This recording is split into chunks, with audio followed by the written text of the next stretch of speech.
গাজায় ইসরায়েলি হামলায় একদিনে ৪৩ জনের প্রাণ গেছে, আহত হয়েছেন বহু মানুষ। সোমবার মধ্যরাত থেকে চালানো ইসরায়েলি বাহিনীর হামলায় হতাহতের এ ঘটনা ঘটে।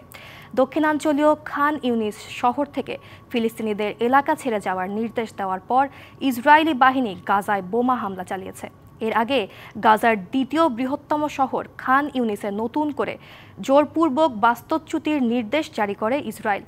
দখলদার বাহিনী খান ইউনিসের বাসিন্দাদের হুঁশিয়ারি দিয়ে বলেছে, শহর ছেড়ে না গেলে তাদের হত্যা করা হবে। খান ইউনিস থেকে পালিয়ে যাওয়া ফিলিস্তিনিরা আল মাওয়াসি এলাকায় আশ্রয় নিলেও সেখানেও হামলা অব্যাহত রেখেছে আইডিএফ।